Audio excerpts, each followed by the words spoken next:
So the next question I'm going to ask you, it's a big question, right? Because I'm going to ask you for one. Okay. So what do you identify as your one proudest contribution to DMH?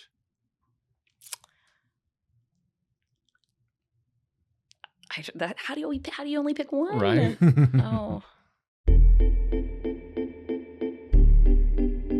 DMH Way presents.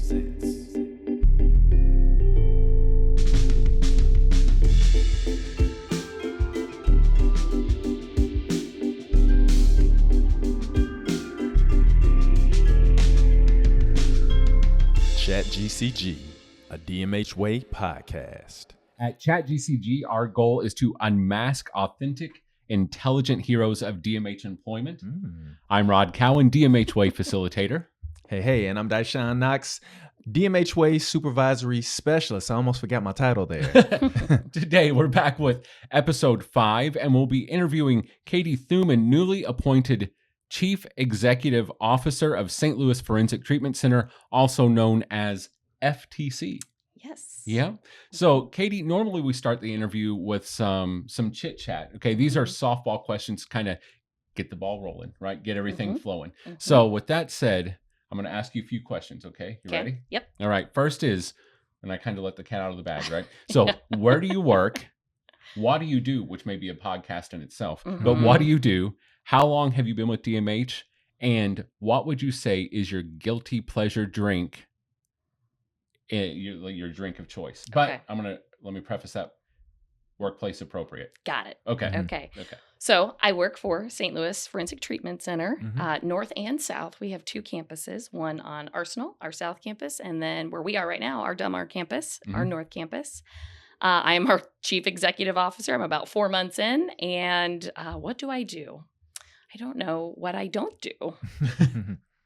I don't know if that's an answer. So as an executive officer, I oversee all the things. It's like a Mary Poppins, I think, in many ways, like the Mary Poppins bag. And it's like whatever you pull out, that's what you're doing. Bibbidi-bobbidi-boo. So that involves things like looking at budget, working with my chief financial officer, working with my director of treatment services to think about program implementation for our clients, the population that we serve. Our discipline director, social work, rehab, psychology, thinking through, what are the best practices happening in the community, but also what can we bring here? Training, nursing, staffing, you name it. Pretty much have a hand in a little bit of everything. All the things. Yes, all the things. And I think I was just telling you guys this. I have been with DMH 10 years next month.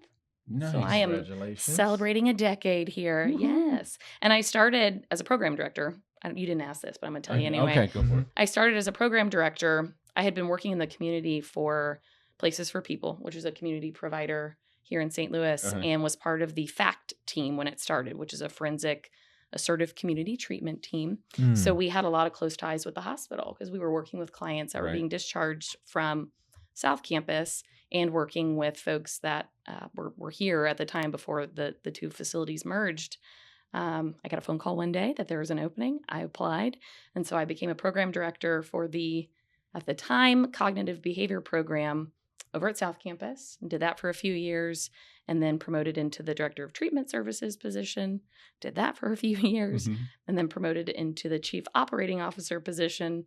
Did that for a few years and then promoted into this position in January. Nice. So it's been a fun 10 years. It's a cool kids club. It is. Yeah, that's awesome. Oh, guilty pleasure drink, man. Oh, I think right now I'm going to say Cherry Coke Zero. Okay.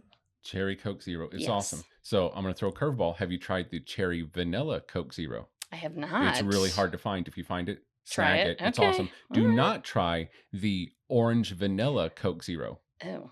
Exactly. It Sounds is like a dreamsicle. It's like right. Why would you mess with that? You would think it's a dreamsicle. It is anything but a Coca-Cola. dreamsicle. It is not a dream. It's a nightmare. It's terrible. It is horrible. Good It's to know. horrible. Good to know. Yeah. You're welcome. I saved you some money. Yes.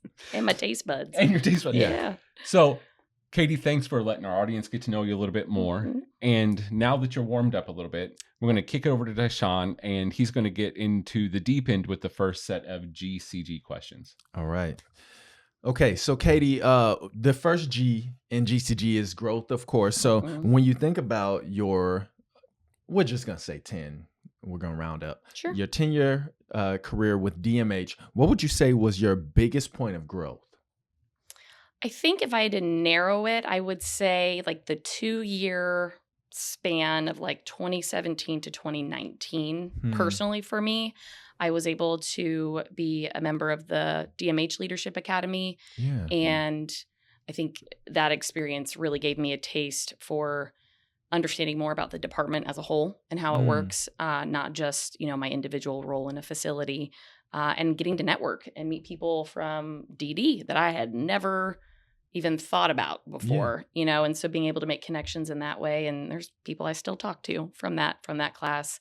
And then I was able to be a member of the Governor's Leadership Academy for the state in 2019. And that, if I really had to pick something, I would say that would be, I think, a pivotal moment for me. Not that there weren't all sorts of things that have happened in my 10 years that I think have been points of transition or growth for me, but that experience in particular really broadened my thinking, not just about leadership and being in a leadership role, but what does that mean? And so, anybody who's been to a Missouri Way training will know they focus on leading yourself, leading others, leading change. And I think the Governor's Leadership Academy really pushed me to do some self-introspection. What are my strengths? Where are my skills gaps? And figuring out what does that mean for me as a leader? And what does that mean for the kind of teams that I want to be a part of and the teams that I want to help cultivate? And I got to meet a lot of really cool people.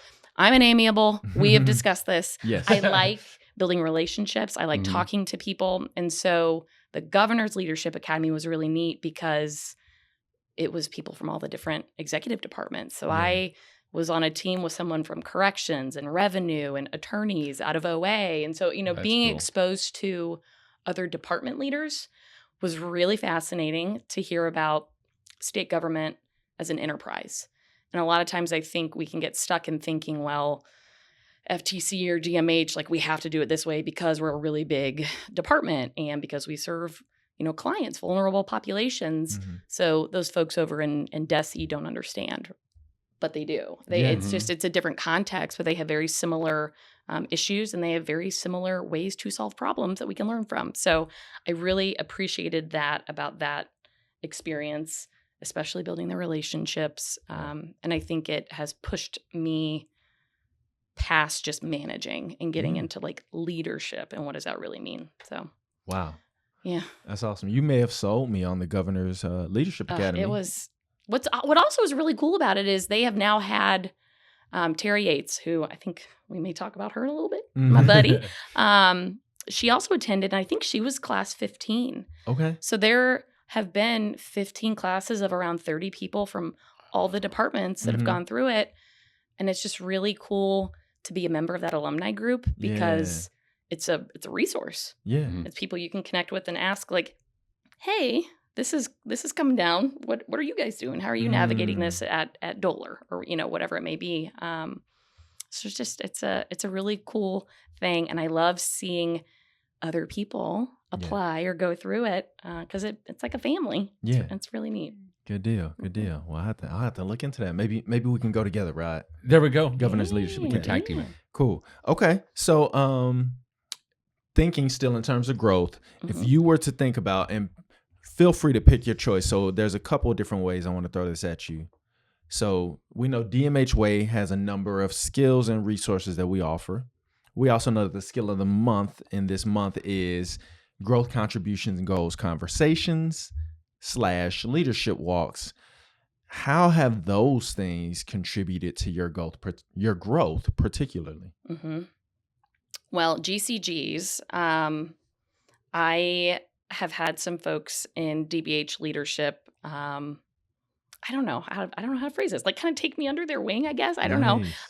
Because obviously, I'm in a transition period right now, right? And the person who held this position before me is like a legend in DMH. So I had a very large very large shoes to fill moving Mhm. into this position. And I've had some folks who've been able to check in on me and challenge me, Yeah. checking in and making sure, one, that I'm okay, but also, kind of pushing me a little bit, like what do you want to see change? How are you going to affect that? Mhm. So that has been really helpful. I feel a lot of support from departmental leadership in particular, which has been wonderful. Leadership walks. I remember doing one here with Carrie, and I think that was really impactful just to kind of see how it's done, Yeah. and being able to have maybe more informal conversations Mhm. that I don't know that I would have otherwise had. I Yeah. just gave Right. space Yeah, for yeah. that. And that's what I try to do here. I was telling you guys earlier, I did some leadership walks recently, and Mhm. I sometimes skip over like introducing myself and telling people who I am, like just like, hey Right. guys, what's going on? Mhm. How are things going on the floor? When somebody recognized, I get 2 reactions. Oh, you're the one who sends out all those emails. But then this one of the nurses that I was talking to told me that that I looked nicer in person than my email profile picture. So, but I think having those informal interactions with people on a leadership walk is, I mean, it's just funny, but it's also really nice to build connections and build Yeah. rapport, so that when I do have to come back and send an email, hey guys, we got this change coming. I need everybody, all hands on deck to help us get through this. I've done that rapport building, that relationship building. Sometimes it's easier to hear things you don't want to hear from somebody that Mm. is a real person Yeah. and is invested in you as a person, not just as an employee or a cog in the wheel of the hospital. So I have pushed some of the folks on my team to be more present and do more leadership walks, because I think it's really important, because as a leader, sometimes you got to deliver bad news or tell people Right. things that they're not going to want to do or they're not going to Mhm. like. But if you have that foundation that you've made because you're checking in, you're doing walks, Yeah. I think that lands better. You've Yeah, got some yeah. trust built that, it makes it easier to swallow some of those harder pills that we get sometimes. Yeah. So doing those leadership walks helps you Mhm. build that foundation, Absolutely. build that rapport, the emotional social capital, so that when you Yeah. do have to make a deposit, you say, "Hey, I've already got something in Yep. this bank here." Yep. That's awesome. I Yep. love that. I learned that from my predecessor, my former supervisor, talking about, you're going to have to withdraw from that trust bank. And so you got to make sure you're making deposits Yeah. so that you don't overdraw Yeah. yourself. Yeah. Nobody likes that. Yep. Yeah.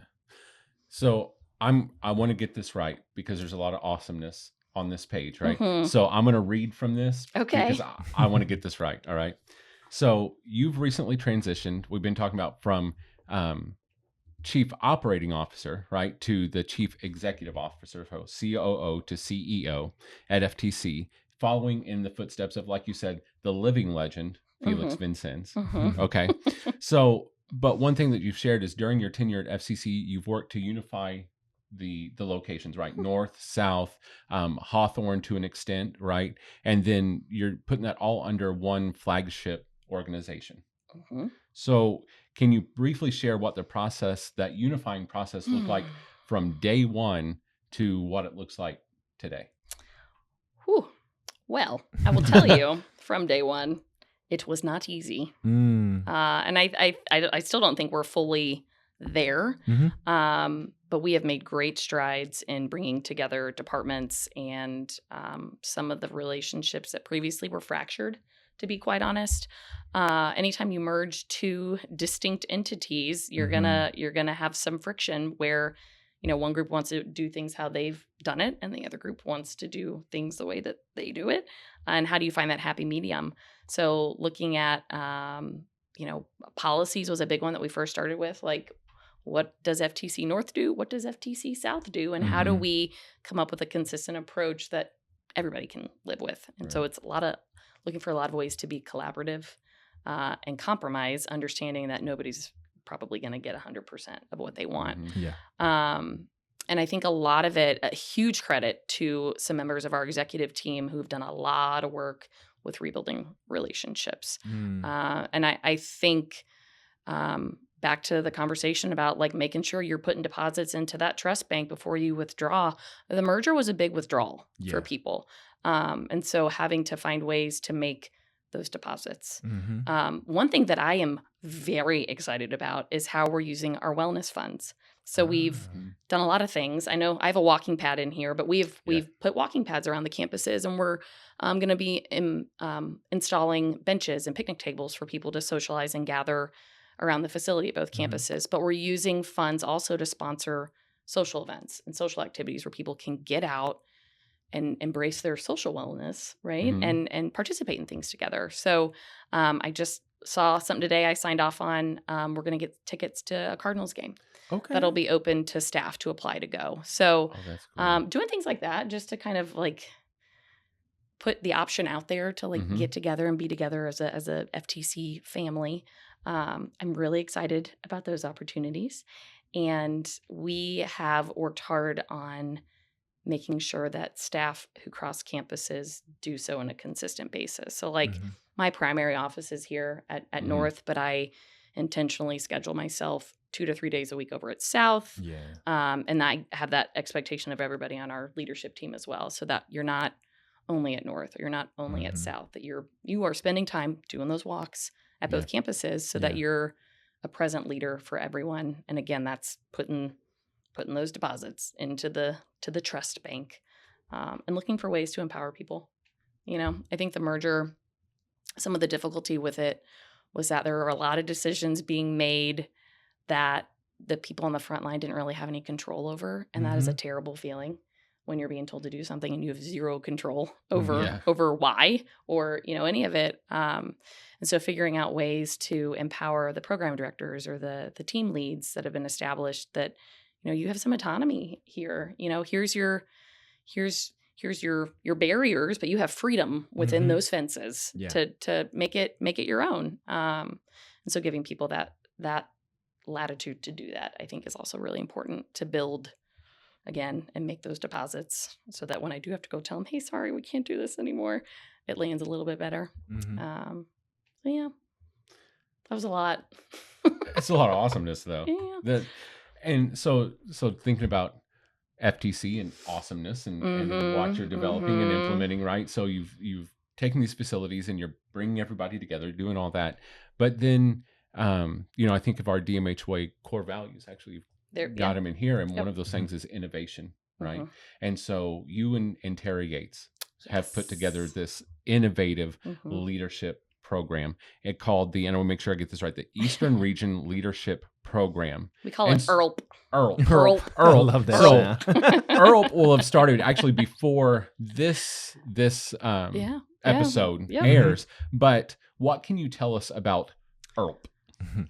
Okay, so Terry Yates is a force of nature. She is our director of quality management for the region. So she works FTC, but also with Hawthorne. And she and I both have had very similar opportunities. We've been able to do the DMH Leadership Academy, Missouri Way, both went to the Governor's Leadership Academy. And we have talked off and on for years about doing something similar at FTC or, you know, in the Eastern region.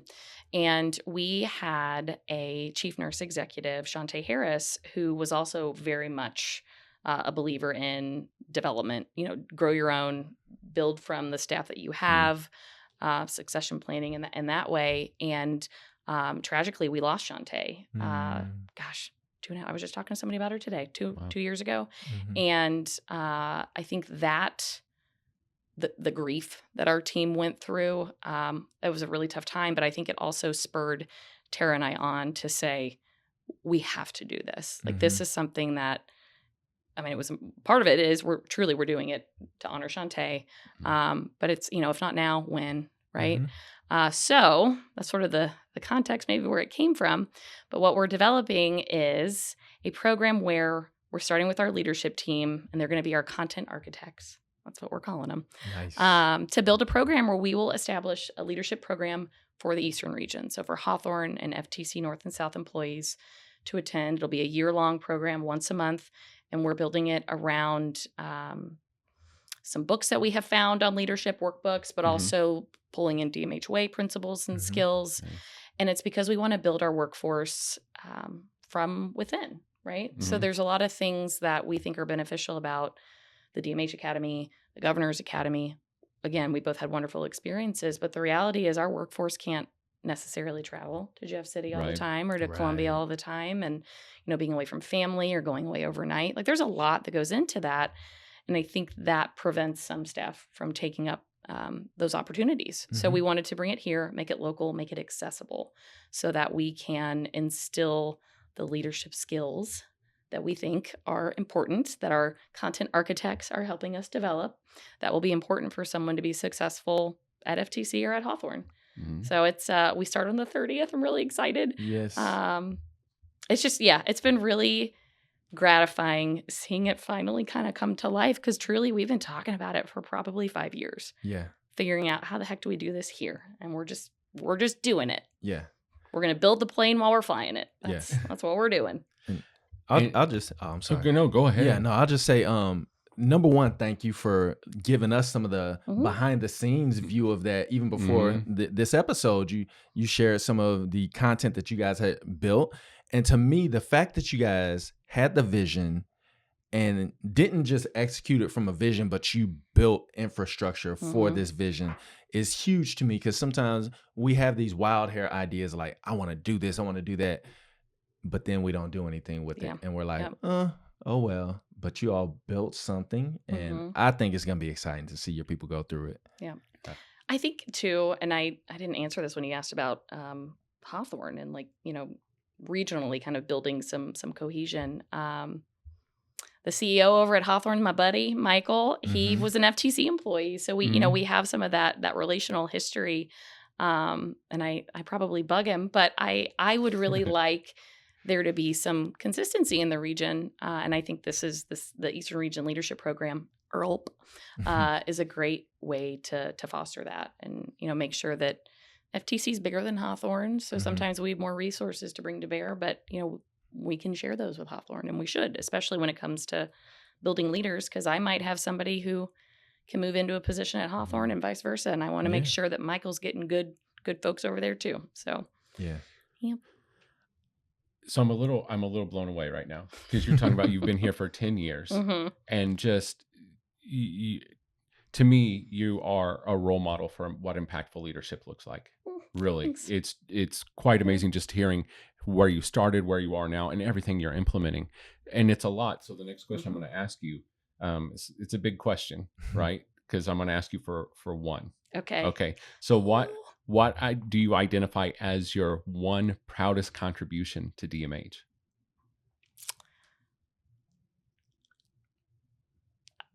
How do you only pick one? Right. Oh.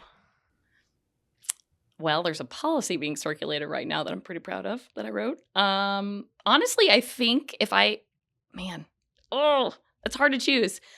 During COVID, I hope we never have to go back to this. I had to write up like a whole plan, kind of like an operations plan for COVID. And I probably had 8 or 9 different iterations of it, but it was constantly updating it with direction for the facility based on what we were getting from central office, what, Dr. Vincennes was getting information-wise related to like CDC stuff and things that we needed to start implementing. And I wouldn't say it was just me. I wrote it, but we had a really good collaborative effort with our leadership team, with our nursing team, our infection control folks during COVID in particular, because FTC might have been the first facility that had an outbreak. I truly think we were the first ones that it hit, and it hit hard. And then we had to scramble and figure out, how do you isolate clients? We had to move people like the drop of a hat so that we could, and it was, we work with very vulnerable populations. And at the time, nobody knew what anything was, it was very new. And so we had to spring into action before we even had guidance on what to do, because we were the first.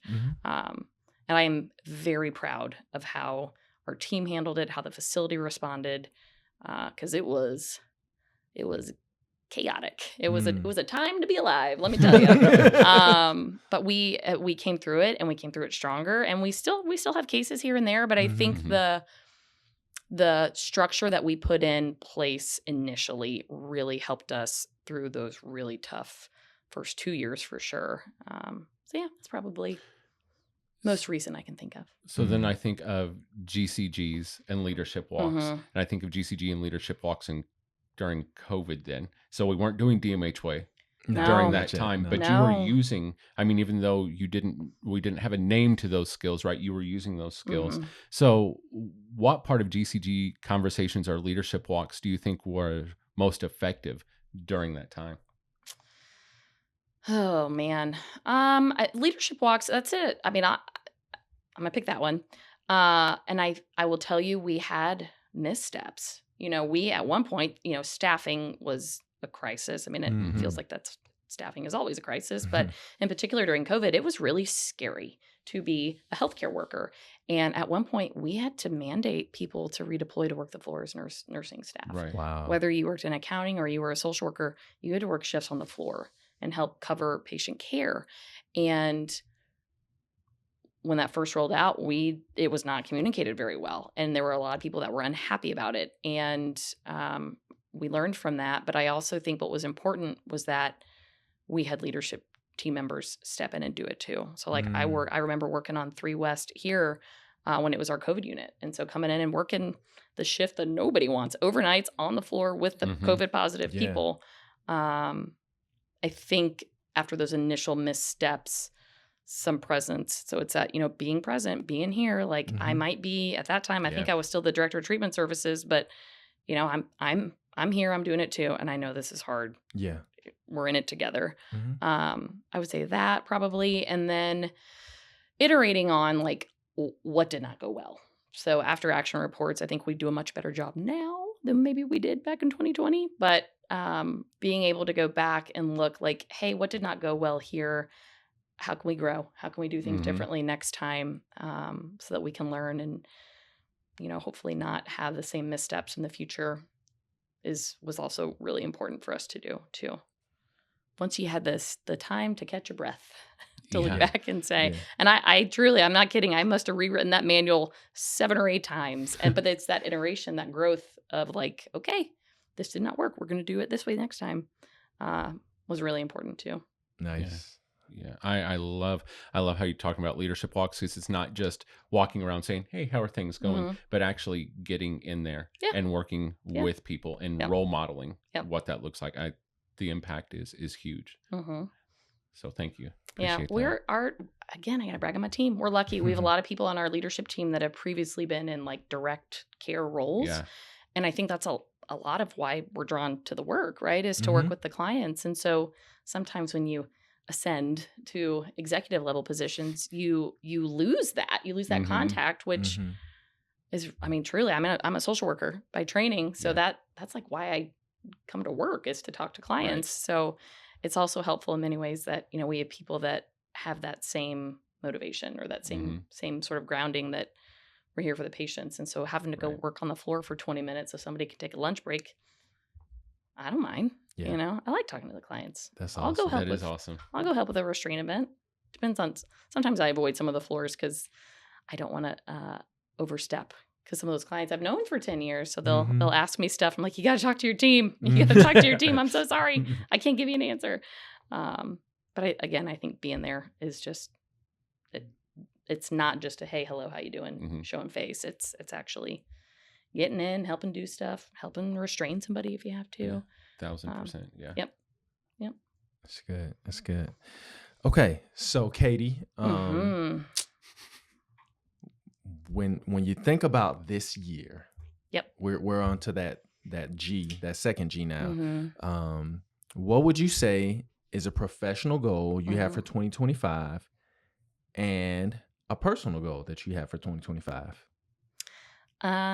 Okay. So professional is also sort of personal. Okay. I have applied for an MBA program. Wow. Because, why not? Take all the transition at once. Just all the things, right? All the things.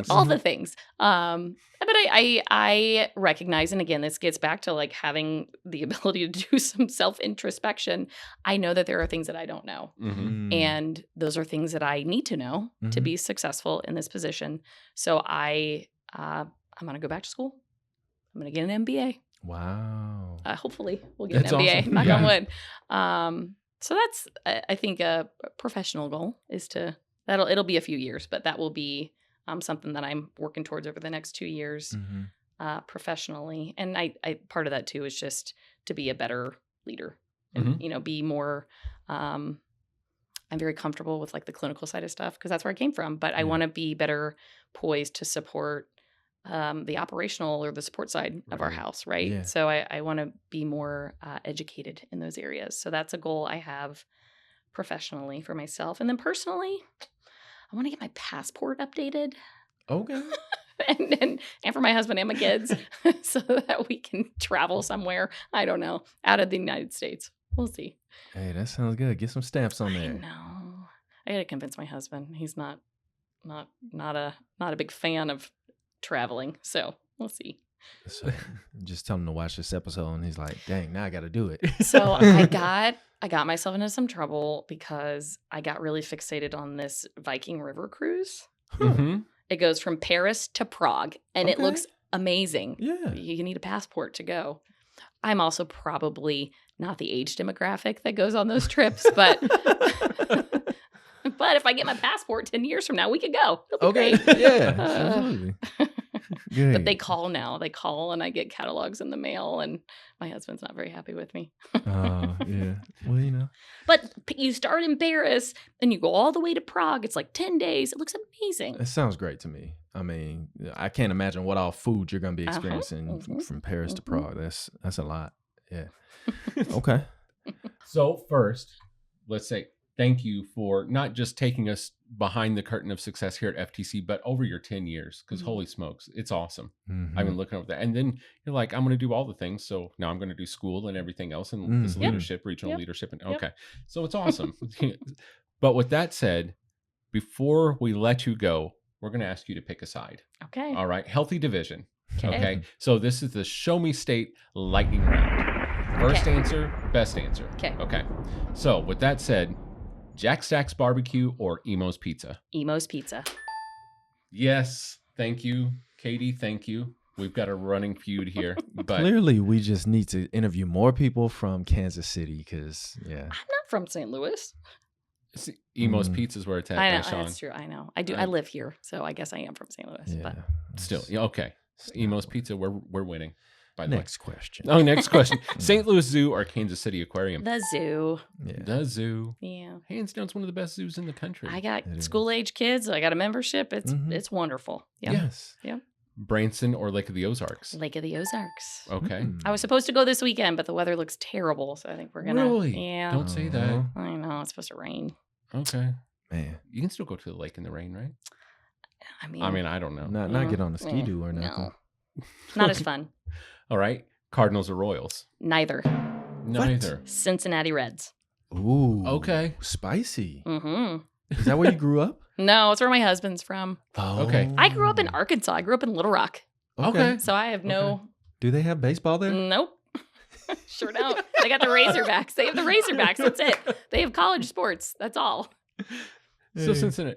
Healthy division, Cincinnati. Okay. That's why every time we do stuff and there's like Chiefs things, I'm like, nope, Bengals all day long. Okay. Yeah. Man. I'm going to come over here. Hey. I love Spirit Days when we do jerseys because I can wear my Joe Burrow jersey. Okay. And people are like, who's he? I know. Yeah. It's a tough crowd here. Yeah. So Panera or McAllister's? Bread company. Is that St. Louis Bread Company? Yeah, Breadco. Right. Yeah. Okay. Yeah. I guess. I say I don't have those down in Poplar Bluff. They just don't exist. Yeah. We have McAllister's. That's why we bring you up here. I know. Yeah. Yeah, I saw them on the way here. I'm like, yeah, okay. I'm going to have to try them out. All right. Mark Twain or T.S. Eliot? Mark Twain? Is that a question? Yeah, I don't know. She's not sure. I don't know. I'm a reader, but they're not my they're not my So not my who's your go-to person? I love John Irving. Okay. That might be he's got a new book coming out soon. I think I own every book he's ever published. Multiple copies. John Irving, C.S. Lewis. I know you're talking about Chronicles of Narnia earlier. Absolutely. Yeah. Because he's got some good nonfiction books too. So yeah. Okay. Last one, Disney or Universal Studios? Probably Universal because of Harry Potter. Because of Harry Oh, Potter. I Yeah, haven't I do been love Disney, there. but the Harry Potter and all the, because that's who's got like the new like How to Train Your Dragon and all that stuff, right? Mhm. They Is have that the new- Universal? And the new Oh, Mario ooh. World thing and all Yeah. that. Yes. We've got to Yeah. go. It's opening up in June, I think. Yeah. Something like that. Okay. Yeah. DMH Way field trip. Yes. I'm Carrie will definitely approve. 100%. Probably not. We got to get that out of state travel approved. Yeah. I'm like, Yeah. you guys are staying where? Yeah. Yeah. I don't think so. You're fired, right? All right. Haiti, thank you again so much for taking the time. Appreciate your transparency and for being willing to do all the things. Yes. Yeah. Always. Yes, absolutely. One of our program directors says all gas, no brakes. That's That's where we are. All gas, no Okay. brakes. just a little break. Yeah, maybe. For your sake. Here and there. Yeah. Yeah. Cool. All right. Thanks a lot. Yeah. Thanks, guys. Right. All right. That's it. That's a wrap. Cool. Cool beans. Chat GCG, a DMH Way podcast. Thanks for watching. Like, comment, and subscribe. Scan the QR code for the DMH Way website.